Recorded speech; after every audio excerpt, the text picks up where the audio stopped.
하나님 앞에서 라는 말씀 시리즈 네 번째 시간인데요. 성도인 우리가 그분 앞에 진지하게 자리하며 취해야 될 바른 태도들 몇 가지를 함께 묵상하며 은혜를 나누어 오고 있습니다. 첫 시간 크고 놀라우신 하나님을 묵상할 때 우리는 자연히 그분 앞에 두려움으로 서게 되고, 두 번째 시간 말씀하시는 하나님에 대해서 묵상할 때 우리는 귀 기울음으로 그분 앞에 서게 된다 말씀드렸어요. 이어 지난주였죠. 세 번째, 하나님의 지혜와 그 큰 사랑을 묵상할 때 우리는 겸손함으로 그분 앞에 서게 된다 하였고, 오늘 이 네 번째 시간 우리의 모든 것을 보고 하시는 하나님을 묵상할 때 우리는 우리들의 부족함을 인정하는 자기 부인으로 나아가게 된다라는 말씀을 나누려 합니다. 따라해 주십시오. 하나님 앞에서 자기 부인으로, 하나님 앞에서 자기 부인으로. 제가 초등학교 2학년 때쯤으로 기억합니다. 쌀가게를 하는 친구 집에 놀러 갔는데, 그 친구 집이 가게하고 집하고 붙어있던 집이었는데, 친구 엄마가 쌀을 판 후에 안방 장롱에다가 그 1,000원짜리 한 장을 넣으시는 걸 보게 되었어요. 잠시 후에 저는 아무 생각 없이 그 장롱문을 이렇게 열어보았고, 그 1,000원짜리 한 장을 집어들고 길을 나섭니다. 제가 따져보니까 한 46년 전쯤이었으니까 그 당시 그 1,000원으로 할 수 있는 일이 너무 많았어요. 아직도 기억해요. 새우깡 하나, 그리고 빨간색으로 된 삼양라면 하나, 그리고 칠성사이다 한 병을 사들고 정말 행복하게 길을 걸으며 그 생라면을 씹어 먹었습니다. 하루 종일 신나게 놀았어요. 그런데도 아직도 700원이 남아있는 거예요. 정말 자본주의 만만세 아닙니까? 좋았어요. 다음 날 아침 그 친구 엄마가 저희 집에 놀러 오실 때까지는 말이에요. 여러분, 무슨 일이 일어났을까요? 저지먼트 데이, 지구의 종말이 곧 다가온 것입니다. 저는 이쪽에 있고 저쪽에 두 엄마가 무슨 이야기를 나누시는데, 제가 어쩔 줄을 모르겠는 거예요. 제 안에 있던 탐심, 제 안에 있던 도둑질을 그냥 탁 들킨 거잖아요. 어린 나이였지만 그때 느꼈던 후회, 부끄러움, 두려움 등등은 참 감당하기가 어려웠습니다. 그날 무슨 일이 일어났을지는 여러분의 상상에 맡기겠습니다. 여러분, 앞으로 제 앞에서 함부로 현금들 꺼내고 그러지 마십시오. 우리들에게는 모두 다 그런 연약함, 또 시기심, 탐심, 부끄러운 욕망 등등이 자리합니다. 평상시에는 우리 그런 거 잘 안 들키지 않습니까? 그걸 일부러 드러낼 필요도 없습니다. 하지만 어떤 특별한 상황이 되면 우리의 그런 부끄러운 욕망들이 종종 드러납니다. 그리고 그걸 들키면 우리는 너무너무 수치스러워하고 부끄러워합니다. 두려워합니다. 그러나 부인할 수 없어요. 그게 내 성적표인 것이죠. 내 모습이에요. 히브리서 기자는 앞으로 우리들에게 있을 수 있는 가장 끔찍한 한순간에 대해서 이렇게 이야기합니다. 지으신 것이 하나도 그 앞에 나타나지 않음이 없고 우리의 결산을 받으실 이의 눈앞에 만물이 벌거벗은 것 같이 드러나느니라. 사랑하는 여러분, 우리 속에 있는 그 모든 것들, 특별히 부끄러움, 생각, 욕심, 욕망, 더러움, 허물, 이런 모든 것들이 완전히 드러나는 날이 있대요. 그것도 하나님 앞에서요. 틀림없습니다. 그때 제가 느끼게 될, 여러분이 느끼게 될 부끄러움과 수치스러움은 그 당시 어린 나이에 제가 느꼈던 부끄러움과 수치스러움보다 100만 배는 좋게 아니 되지 않을까요? 아니 1000만 배, 아니 억배 정도는 되지 않겠습니까? 누구나 느낄 거예요. 그 순간 하나님 앞에서 우리 안에 모든 것이 드러날 때 너무너무 부끄럽고 수치스럽고 두려워서 정말 죽고 싶을 겁니다. 아니 죽게 될 겁니다. 누가 그걸 감당할 수 있겠습니까? 지금 이사야가 딱 그 경우 앞에 서게 된 거예요. 어느 날 갑자기 저가 거룩하신 하나님 그분 앞에 서게 된 겁니다. 전혀 예상치 못했던 한순간 말입니다. 그가 성전에 나왔는데 한순간 하나님이 그의 영적인 눈을 열어주셨어요. 함께 그 본문 속 이사야의 상황 속으로 들어가 보시죠. 그 순간 열린 눈을 통해서 저가 거룩하신 하나님 앞에 서 있는 자기의 존재를 자각합니다. 자연히 그 거룩하고 의로우신 하나님 앞에 자기의 실체를 깨닫게 된 거죠. 그분의 눈앞에 히브리서 기자의 말처럼 자기의 존재가 벌거벗은 것 같이 다 드러났어요. 순간 저가 외치지 않을 수 없었습니다. 화로다 나요 망하게 되었도다. 나는 입술이 부정한 사람이요, 나는 입술이 부정한 백성 중에 거주하면서 만군의 여호와이신 왕을 배웠음이로다. 오늘 이 모든 이야기의 배경이 되는 1절에서 3절의 말씀은 이렇게 되어 있어요. 우시야 왕이 죽던 해에 내가 본즉 주께서 높이 들린 보좌에 앉으셨는데 그의 옷자락은 성전에 가득하였고 스랍들 즉 천사들이 모시고 있는데 각기 6날개가 있어 그 둘로는 자기 얼굴을 가리었고 둘로는 자기의 발을 가리었고 그 둘로는 날며 서로 불러 이르되 거룩하다 거룩하다 거룩하다 만군의 여호와여 그의 영광이 온 땅에 충만하도다 하더라. 여러분, 그림을 그려보십시오. 때는 우시야 왕이 죽던 해였어요. 우시야는요 16살의 왕이 되어 자그마치 52년 동안 남유다를 다스렸던 왕이었습니다. 성경은 그에 대해 이렇게 평가해요. 우시야가 그의 아버지 아마사의 모든 행위대로 여호와 보시기에 정직하게 행하며 하나님을 찾았고 그가 여호와를 찾을 동안에는 하나님이 형통하게 하셨더라. 여러분, 남유다의 역사 속에 오랜만에 선한 왕이 나온 거예요. 그의 치세 아래 나라는 안정을 되찾고 국력을 회복했으며 주변국들로부터 조공도 받았고 그 나라의 영향력을 저 아래 애굽의 변방에까지 뻗치게 되었습니다. 물론 그가 그의 인생의 말년에 교만해서 나병으로 인해 고생하기는 했지만 전반적으로 우시야는 훌륭한 왕으로 평가될 만했습니다. 그런데 그런 왕이 56년을 다스렸던 왕이 세상을 떠났어요. 위기 아닙니까? 게다가 얼마 전에 북이스라엘을 멸망시켰던 아수르가 호시탐탐 기회를 노리면서 남유다까지 눈독을 들이고 있었어요. 기도하지 않을 수 없는 위험한 상황이죠. 그래서였을까요? 이사야가 그날 성전에 나온 겁니다. 그런데 하나님이 갑자기 그의 눈을 열어주셔서 천상회의, 하나님 나라의 한 장면을 보게 된 거죠. 우선 그가 본 것은 높이 들린 보좌 위에 앉아 계신 하나님과 그 주위에서 찬양하던 천사들의 모습이었어요. 거룩하다 거룩하다 거룩하다 만군의 여호와여 그의 영광이 온 땅에 충만하더라. 여러분, 히브리서에서 성경에 몇 군데 그런 게 나오는데요 3번 같은 말을 반복하는 것은 최상급을 뜻합니다. 즉 하나님의 거룩하심이 얼마나 높고 얼마나 깊은지 천사들이 최고로 최상급으로 찬양하고 있는 거예요. 순간 이사야가 알아채죠. 여호와 하나님이시구나. 내가 그분 앞에 서게 되었구나. 사랑하는 여러분, 오늘 이 설교를 통해서 우리가 주목하려고 하는 것이 바로 여기 그 하나님 앞에서의 자리예요. 그 순간 이사야가 어떻게 반응합니까? 이어지는 말씀을 보면 그는 거룩하신 하나님 앞에서 자기의 적나라한 모습을 보고는 외칩니다. 화로다 나여 망하게 되었도다. 나는 입술이 부정한 사람이요 나는 입술이 부정한 백성 중에 거주하며 만군의 여호와신 왕을 베었음이로다. 너무도 당연한 반응 아니겠어요? 여러분, 깨끗이 빨아놓은 흰옷 옆에 더러운 게 자리하면 대번에 티가 나잖아요. 그것처럼 거룩하다 거룩하다 거룩하다 천사들의 찬양과 함께 자리하고 계신 그 거룩의 극치신 하나님, 그 앞에 서 있는 이사야, 순간 저가 그에게 있는 부족함, 더러움, 부정함을 봅니다. 신음 중에 절규해요. 나는 정말로 부정한 존재다. 나는 정말 죽어야 마땅한 존재다. 여러분, 그 거룩하신 하나님 앞에서 그날 이사야가 깨달은 건 분명합니다. 화로다 나여 망하게 되었도다. 저가 탄식하게 됐던 이유는 2가지를 저가 깨달아 알게 된 것 때문이었어요. 첫째, 먼저 이사야는 나에게는 지금 그분 앞에 설 만한 선, 즉 의가 없구나라는 사실을 깨닫습니다. 그래서 망했다는 거예요. 나는 이제 큰일 났다는 거예요. 다른 방법이 없어요. 정말 절망이에요. 여러분, 사실 그 거룩하신 하나님 앞에 자기의 그 죄가 드러나는 순간 누구나 그런 반응을 보이는 것이 너무도 당연할 거예요. 성경 속에는 거룩하신 하나님을 맞닥뜨리게 된 이들이 하나같이 같은 반응을 보였음을 보여줘요. 이제 나는 죽었다. 이제 나는 망했다.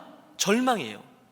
왜냐하면 그들은 죄인이었는데 여과되지 않게 보여주는 하나님의 거룩하심을 맞닥뜨린 거예요. 하나님의 영광, 하나님의 그 거룩하심 앞에 섰을 때에 갑자기 죽게 된 이들이 성경에 여럿 나옵니다. 여러분, 우사 같은 이는요 거룩하신 하나님의 괴를, 물론 그것이 떨어지려고 해서 하고 붙들다가 그만 그 자리에서 즉사하고 말았어요. 소돔과 고모라 성이 멸망할 때 돌아보지 말라라고 하셨던 하나님의 말씀을 거역하고 하나님의 역사를 힐끗 되돌아보다가 소금 기둥이 되었던 롯의 아내를 우리는 기억합니다. 사무엘상 6장에 보면 70명이나 이르던 이스라엘 백성들이 호기심을 참지 못해서 하나님의 임재 장소 법궤 안을 들여다보다가 그만 순식간에 죽게 되는 이야기가 기록되어져 있어요. 그래서 하나님은 호렙산 꼭대기에 모세가 자신의 영광을 직접 보게 되면 죽게 될 것을 아셔서 그를 바위 틈에 숨기시고 살짝 그 뒷모습의 일부만을 보여주셨던 것이군요. 여러분, 누가 되든 죄인들은 거룩하신 하나님 앞에 서게 될 때 그 죄로 인하여 죽게 되는 것이 당연했어요. 그래서였죠. 그 순간 이사야는 아무런 변명을 하지 않아요. 맞습니다. 그 순간 이사야의 모든 더러움과 그 입술의 말들을 훤히 알고 계신 하나님 앞에 무슨 변명이 통하겠어요? 또 무슨 말을 하면 그게 소용이 있겠어요? 그래서 그는 그 순간 즉시 자기의 선, 자기의 의를 내놓길 포기하고 바로 자기의 죄인됨을 인정하는 거죠. 화로다 나요 망하게 되었도다. 죄인된 내가 거룩하신 하나님을 배웠구나. 이제 나는 망했다. 이제 나는 끝났다. 축복합니다. 사랑하는 유니온 가족 여러분, 인생의 여정 중 거룩하신 하나님 앞에 자리하게 되실 때마다 이 본문의 이사야처럼 자기를 부인하고, 즉 나의 선, 나의 의를 부인하고 겸손하게 행하는 저와 여러분이 되시기를 바랍니다. 성경은 말씀해요. 의인은 없나니 하나도 없고, 로마서는 우리가 원래 어떤 존재였는지, 죄인된 우리들의 죄가 얼마나 심각했던 것인지, 나아가 그 죄 속에 빠져있던 우리들의 모습이 얼마나 형편없었는지를 말씀해요. 죄인된 우리는 하나님을 영화롭게 하지 않았습니다. 죄인된 우리는 그분에게 감사치도 않았어요. 도리어 썩어질 우상들을 좇으며 각각 자기의 길로 행하였다 말씀합니다. 그래서 로마서에 하나님은 아예 판결문을 내리셨어요. 모든 사람이 죄를 범하였음에 하나님의 영광에 이르지 못하더니. 우리는 모두 죄인입니다. 하나님 앞에 내어놓을 그 어떤 선도, 그 어떤 의의도 없는 죄인이에요. 어떠세요, 여러분? 여러분은 여러분이 하나님 앞에 죄인이다라는 사실을 인정하십니까? 감찰하시는 하나님, 나의 모든 것을 아시는 하나님 앞에 나의 모든 것이 밝히 드러난다, 그런 시간이 올 것이다라는 사실을 정말로 믿으십니까? 여러분, 예루살렘 교회에 아나니아와 삽비라라는 사람이 있었습니다.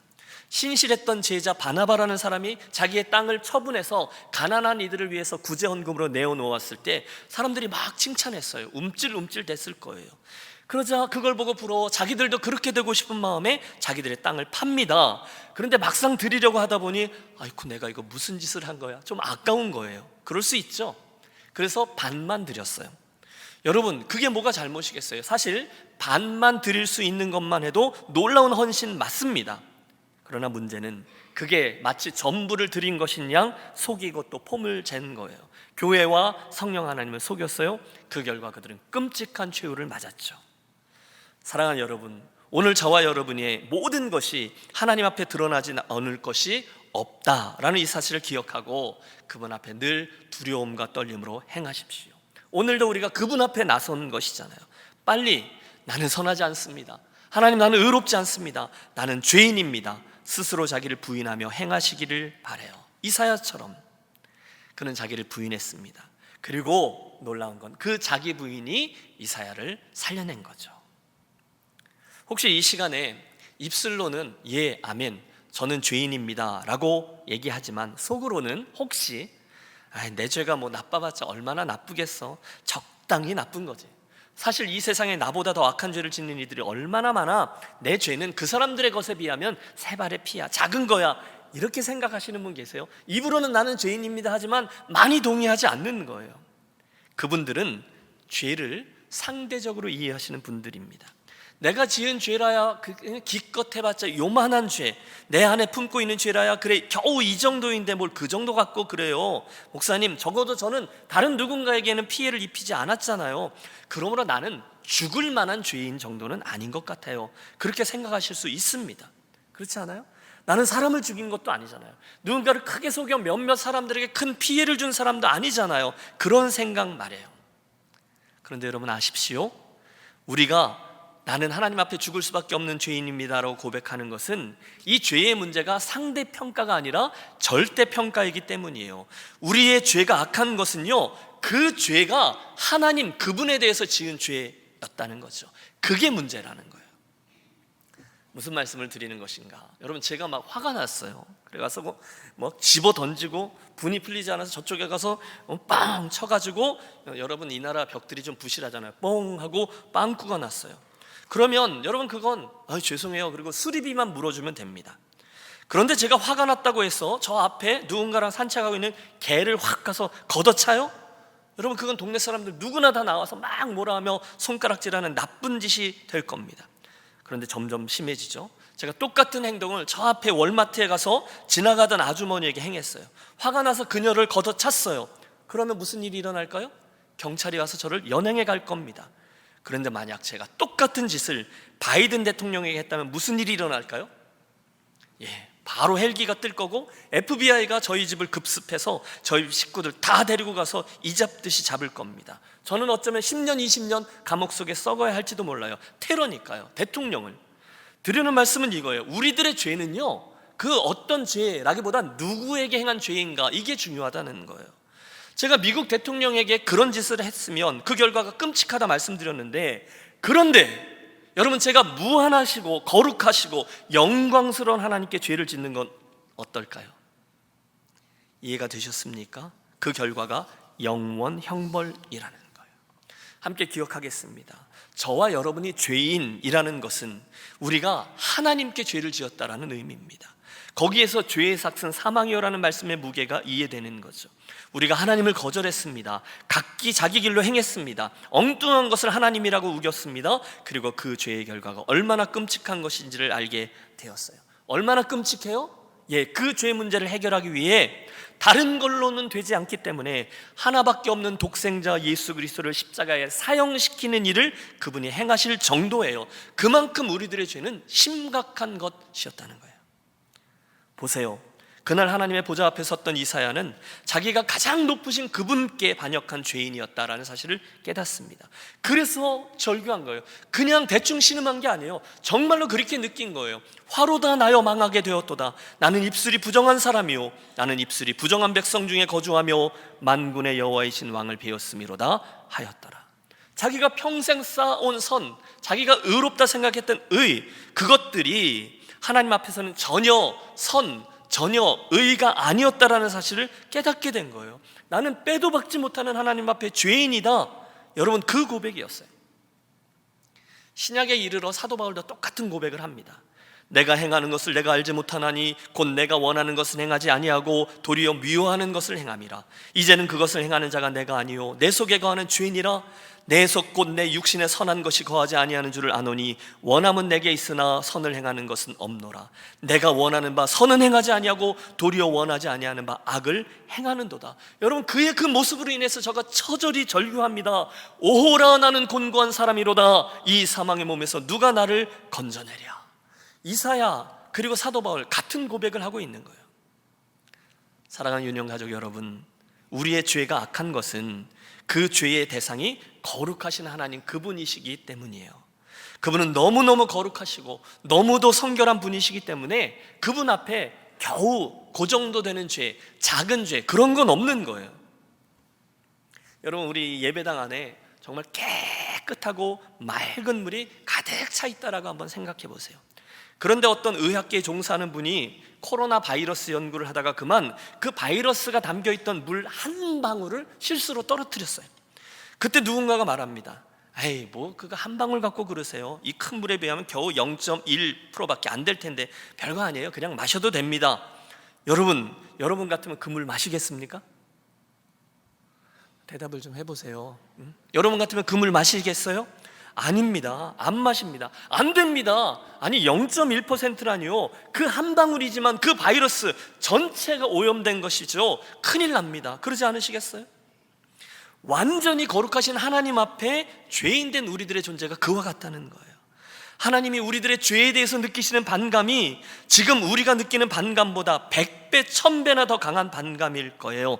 그래서 죄인은 누구나 거룩하신 하나님 앞에서 죽게 되는 거죠.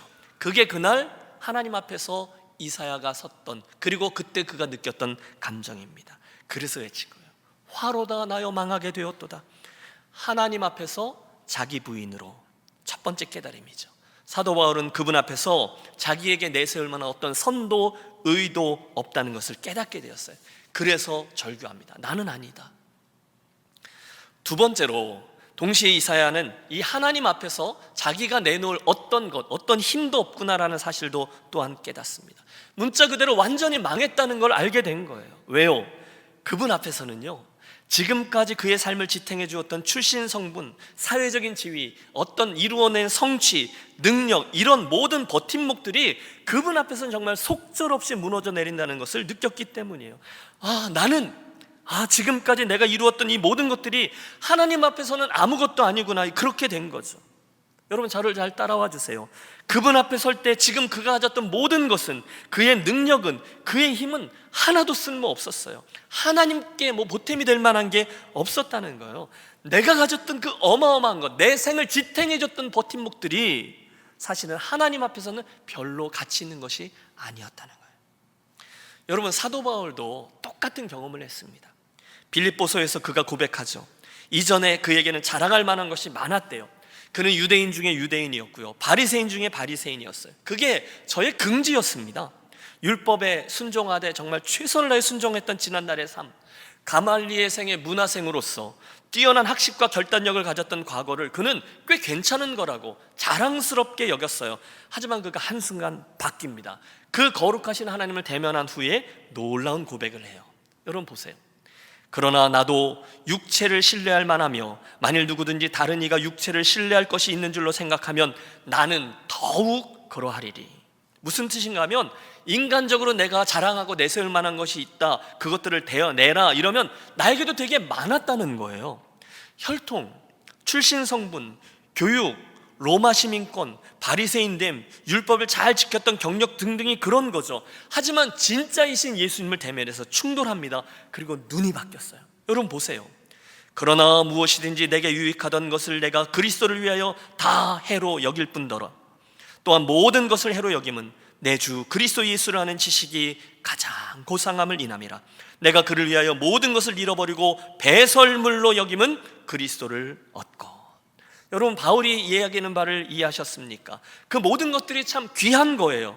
그렇지만 하나님 앞에서 정직히 돌이켜보니 그것들은 하나님 앞에서 배설물, 즉 똥더미에 불과했다라는 겁니다.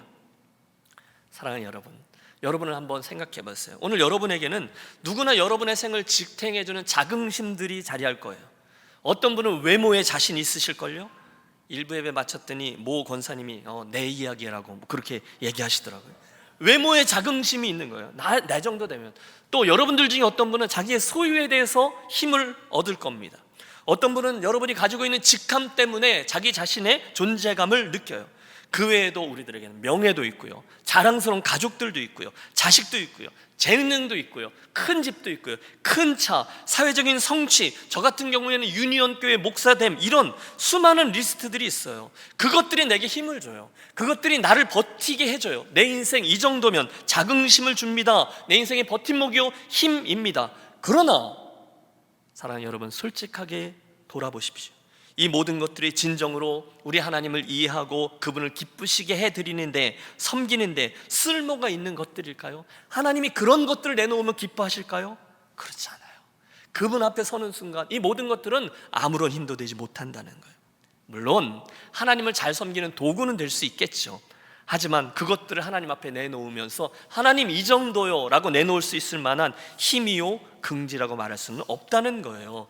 여러분, 그건 하나님 그분 앞에서 아무것도 아니에요. 내놓을 수가 없어요. 자, 그 순간 우리들의 절망이 시작되는 거죠.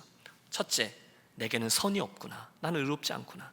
둘째, 나에게는 힘이 없구나, 내가 내놓을 만한 능력이나 조건이 없구나. 그래서 사도 바울이 자기를 부인합니다. 아니, 또 이사야도 자기를 부인합니다.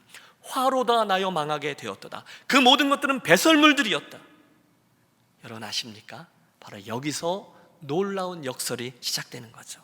그 절망의 자리가 그 이사야에게 새 출발점이 되었다는 거예요. 사랑하는 여러분, 제가 드리려고 하는 말씀은 이거예요. 바로 그 절망의 자리, 스스로에 대해서 나에게는 선함도 없고 나에게는 내세울 만한 힘도 없다라는 사실을 인정하며 화로다 나여 망하게 되었도다 라고 외치는 순간 비로소 거기부터 우리 하나님의 은혜의 이야기가 시작된다는 겁니다. 거기에 우리들의 소망이 있다는 거예요. 그 자기 부인이라는 과정을 통과한 이들만이 그 다음에 하나님이 부어주시는 예비한 하늘의 은혜를 체험할 수가 있다는 거죠. 그래서 존 스타트 목사님은 우리가 화로다 나여 망하게 되었도다 라고 부르짖은 후에야 비로소 진정 할렐루야를 외칠 수 있게 된다라고 말합니다. 동의합니다. 사랑하는 여러분, 축복해요. 저와 여러분의 인생에 화로다 나요 망하게 되었도다라고 고백하는 시간들이 점점 더 많아지게 되시기를 축복합니다. 내놓을 것 없어요. 그분 앞에 자기 부인으로 나아가는 거예요. 힘들어요. 처절합니다. 그러나 거기에만 우리들의 가능성이 있음을 기억하십시오. 자, 이렇게 오늘 이사야의 이야기가 마무리됐다면 우리에게는 아무런 희망도 없을 거예요. 우리는 내놓을 선이 없어요. 우리는 내놓을 만한 것, 힘도 없어요. 그러면서 끝하면 여러분 너무너무 슬프지 않겠어요? 그러나 여러분 감사하십시오. 사랑하는 여러분 찬양하십시오. 놀랍게도 이사야의 이야기는 그 절망의 부르짖음으로 맞춰지지 않아요. 그 순간, 즉 이사야가 나는 망했다, 나는 이제 죽게 될 거다, 나는 아무것도 아니다 라고 스스로를 부인하는 순간 6절의 말씀을 보십시오. 그때에 그 스랍 중에 하나가 부젓가락으로 제단에서 집은 바 핀 숯을 손에 가지고 내게로 날라와서 그것을 내 입술에 대며 이르되 보라, 이것이 내 입에 닿았으니 내 악이 제하여졌고 내 죄가 사하여졌느니라 하더라. 여러분, 이게 우리들의 구원의 스토리에 얼마나 중요한 장면인지 몰라요. 놀라운 순간이에요. 그 순간 자기를 부인하던 저에게 불가항력적인 하나님의 은혜가 임하죠. 그냥 있었으면 그는 자기의 그 죄로 인해서, 연약함으로 인해서 그냥 거기에 쓰러져 있었을 거예요. 하지만 순간 하나님이 타는 숯불을 이사야의 입술에 가져다 대시면서 당신의 거룩한 불로 그를 정결케 해 주셨어요. 그리고 당신이 저의 힘이 되어 주셨어요. 새로운 사명의 자리로 저를 불러내셨어요. 여러분, 이 모든 것들이 의미하는 바가 있습니다. 여러분, 지금 그 불이, 그 숯불이 어디서 온 것인지를 생각해 보세요. 여러분, 그 숯불이 어디서 왔죠? 제단에서 온 겁니다. 누군가가 대신해서 불태워진 제물이 있었던 그 제단의 숯불이었어요. 그 제물의 희생을 통해서 이사야의 죄와 연약함이 태워져 하나님께 드린 바 되었습니다. 그리고 그 제단의 숯불을 이사야의 입술에 대시면서 하나님이 그의 죄 사함을 선포하셨어요. 순간 그의 모든 죄가 깨끗하게 해결함을 얻었습니다. 할렐루야. 그래서 이사야가 죽지 않은 거예요. 대신에 이사야가 사명을 받아요. 여러분, 이렇게 말하는 게 옳을걸요. 이사야가 죽지 않았어요. 그러나 어떤 제물이 대신 죽었습니다. 그로 인해서 그가 정결케 되었다는 거죠. 시간이 흐릅니다. 지금이 이사야 6장인데요 저 뒤 이사야서 53장쯤에 가면 이사야는 그날 그 제단에서 자기를 대신해서 죽으심으로 그 희생을 통해 우리의 죄를 사해 주신 분이 누군지를 가슴 절절하게 소개하고 있습니다. 그분으로 인해 비록 자기에게는 내놓을 선이 없지만, 의가 없지만, 힘이 없지만, 능력이 없지만 어쩐 일인지 저가 의로워졌고 강해졌다는 거예요. 누구죠? 그 좋으신 하나님의 아들 독생자 예수 그리스도, 그분 때문이었어요. 여러분, 함께 그가 소개하고 있는 그 예수 그리스도를 만나보시죠. 합독합니다. 그가 찔림은 우리의 허물 때문이요 그가 상함은 우리의 죄악 때문이라. 그가 징계를 받음으로 우리는 평화를 누리고 그가 채찍에 맞음으로 우리는 나음을 받았도다. 우리는 다 양 같아서 그릇 행하여 각기 제 길로 갔거늘 여호와께서는 우리 모두의 죄악을 그에게 담당시키셨도다. 아멘. 믿습니까? 성도 여러분, 요는 이거예요. 그날 이사야가 두려워했고 실제로 당해야 마땅했던 죽음을 어린 양 예수께서 대신 당해 주셨다는 거죠. 그분으로 인해서 이제 우리는, 이사야뿐이 아니죠, 우리는 심판도 형벌도 두려워하지 않고 하나님 은혜의 보좌 앞으로 당당히 나아갈 수 있게 되었습니다. 여러분, 이 점을 기억하십시오. 저와 여러분은 그분 앞에 섰을 때 내세울 게 없어요. 힘도 없어요. 그러나 그 제단에 제물 되셨던 예수님 대속의 은혜로 인해 저와 여러분은 의로워졌고 새로운 존재로 나아가게 되었다는 거예요. 구원의 스토리입니다. 그러므로 사랑하는 성도 여러분, 이 아침 우리 그날에 그 이사야 옆에 잠잠히 가서 서 보겠습니다. 성전으로 들어오는 이사야, 잠잠히 그분 앞에 섰을 때 그는 자기의 선함, 자기의 의로움, 자기의 강함, 자기의 능력 중에 그 어떤 것도 내세우지 않아요. 대신에 그는 강한 자기 부인으로 그분 앞에 겸손히 행하였고 그로 인해 하나님의 엄청난 은혜의 수혜자가 되었습니다. 우리도 종종 그분 앞에 서요. 그렇죠? 여러분, 하나님 앞에 섭니다. 그때 우리 마음속에 갈등들이 있어요. 우리가 알잖아요. 내가 이러저러한 부족함에도 불구하고 내 안에 여전히 자리하고 있는 연약함과 또 죄에도 불구하고 중간중간에 당장 심판받지 않고 그래서 죽음을 당하지 않고 또 중간중간 은혜도 주시고 하는 걸 보면 나름대로 자기의 의로움을 설명하는 거죠. 그런 걸 보면 나는 그렇게까지 많이 악하거나 형편없지는 않나 봐, 또는 하나님은 내게 그 정도로 높은 점수를 기대하지는 않으시나 봐, 그러니까 나를 봐주시고 나를 그냥 두시지. 아니요, 어리석은 생각입니다. 우리의 죄는요 분명 너무도 악한 거예요. 우리는 그 거룩하신 하나님 앞에 죄를 지었어요. 하지만 그 죄를 용서하기 위해 예수 그리스도의 보혈이라는 놀라운 값이 치루어진 것이죠. 여러분, 이 점을 잊지 마세요. 그 이유 때문에 오늘 저와 여러분이 거룩하신 하나님 앞에 당장 죽지 않는 것이고 그분의 은혜를 받아 누리는 것이지, 결단코 우리의 죄가 당장 죽을 만큼 악한 것이 아니기 때문이 아님을 기억하십시오. 여러분, 맨 처음 서두에 드렸던 말씀 기억하십니까? 오늘 우리의 모든 것이, 우리 존재의 모든 더러운 것들이 한순간에 드러날 날이 올 것입니다. 언제입니까? 우리가 하나님 그분 앞에 서는 날이죠. 그때가 언제이든 오늘 저와 여러분은 이사야에게서 배운 대로 행하겠습니다. 여러분 기억하십시오. 우리가 죄를 감추면 하나님이 그걸 드러낼 겁니다. 우리가 우리의 힘을 의지하면 하나님이 우리를 그 모습 그대로, 그 배설물들과 함께 우리를 그냥 두실 거예요. 하지만 그 순간에 우리가 우리의 죄를 자백하며, 자기 부인이죠. 하나님, 저는 죄인입니다. 제게는 선이 없습니다. 저는 의롭지 않습니다. 제게는 힘이 없습니다 라고 고백하면 순간 그분, 당신 십자가의 은혜로 죄인된 우리를 그대로 받으시고 당신 제단의 숯불로 우리를 정결케 해 주실 줄로 믿습니다. 죄는 심각한 것입니다. 하지만 당신은 예수님 보혈의 은혜로 그 죄를 덮어주세요. 그리고 이사야처럼 자기 부인으로 나아가 연약함을 고백할 때 그분이 친히 우리들의 힘과 강함이 되어 주실 줄로 믿습니다. 여러분, 미련함을 고하십시오. 인정하십시오. 그때 그분이 우리에게 지혜를 주실 것이고요, 그분 앞에서 화로다 나여 망하게 되었도다 자기를 부인할 때 그분 친히 저와 여러분을 세우시고 이사야의 다음 이야기, 사명자로 나아가게 하실 것입니다. 바로 그 순간 주시는 그 은혜, 우리 인생에 가장 귀하고 필요한 그 은혜가 실제로 임하고 자기 부인을 통해서 그것들을 받아 누리는 이 아침이 되시기를 우리 주님의 이름으로 축복합니다.